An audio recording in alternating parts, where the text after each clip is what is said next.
নমস্কার বন্ধুরা, শুভ সকাল। আপনারা দেখছেন পুষ্পস বাঙাল হেসেল। তো বন্ধুরা, আজ সকালের টিফিনে আমি এমন একটা জিনিস বানিয়ে আপনাদের দেখাবো, ছোট থেকে বড় সকলের জন্য খুব হেলদি, টেস্টি আর স্বাদে গুণে ভরপুর, অতুলনীয়। চলুন আমি রান্নাটা শুরু করি। আমরা 3 জন খাবো সকালের টিফিন। এখানে আমি হাফ কৌটো গোবিন্দভোগের চাল 10 মিনিটের জন্য ভালো করে ফ্রেশ করে ধুয়ে ভিজিয়ে রেখেছিলাম। এটা আমি এখন বসিয়ে দেবো। আর এদিকে যেহেতু আমরা সকালে 3 জন খাবো, 3টে ডিম আমি সামান্য লবণ দিয়ে সেদ্ধ করতে দিয়েছি। এবার এখানে ভালোভাবে চালটা আর জলটা গরম হয়ে গেছে। এই সময় আমি এতে পরিমাণ মতো লবণ দিয়ে দেবো।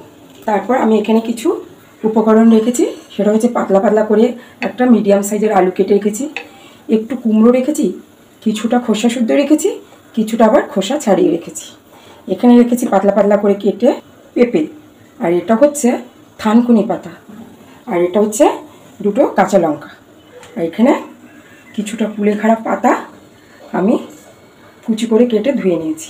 এবার একে একে আমি সবার প্রথমে এই আলুটা এর মধ্যে দিয়ে দেবো।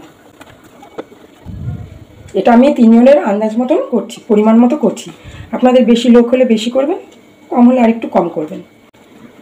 এবার আমি পেঁপেটাও দিয়ে দিলাম, দিয়ে বেশ ভালো করে একটু নাড়িয়ে এটাকে কিছুক্ষণের জন্য রেখে দেবো। এটা একটু সেদ্ধ হয়ে যাক, তারপর আমি বাকি উপকরণগুলো দেবো। বন্ধুরা, ঠিক এরকম হয়েছে আমার আলু, পেঁপে, চালটা ভাতের মতো সেদ্ধ হয়েছে। এই পর্যায়ে এসে আমি কেটে রাখা কুমড়োটা দিয়ে দেবো। কুমড়োটা একদম আগে দিলে গলা গলা হয়ে যাবে। তারপর দেবো 3টে কাঁচা লঙ্কা চেরা। এবার যে আমি কুলেখাড়া পাতাটা রেখেছিলাম কুচিয়ে, সেটা আমি দিয়ে দেবো। আমি প্রথমেই বলেছিলাম পুষ্টিগুণে ভরপুর হবে। আপনারা তো কুলেখাড়া গুণ জানেনই। আর এটা হচ্ছে থানকুনি পাতা, এটাও আমি দিয়ে দেবো। এটা আমি এখন 10 মিনিট মতন লো আঁচে ফুটিয়ে নেবো ভালোভাবে। তখন একটু গলা গলা হয়ে যাবে, আমি নামিয়ে দেবো। তো 10 মিনিট আমি এটা চাপা দিয়ে রাখি, তারপর চাপা খুলে আপনাদের দেখাচ্ছি কেমন হয়েছে। তো চলুন বন্ধুরা, ঢাকা খুলে দেখি কেমন হয়েছে। একদম কুক হয়ে গেছে। এটা পরিবেশনের জন্য ফাইনালি রেডি। তো চলুন পরিবেশন করে দেখাই। এটা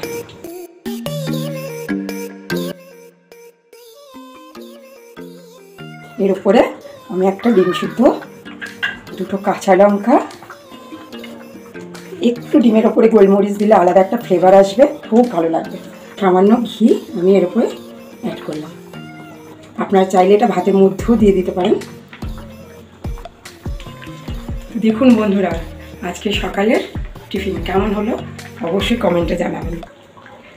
সুস্থ থাকবেন, ভালো থাকবেন, দেখতে থাকবেন পুষ্পস বাঙাল হেসেল।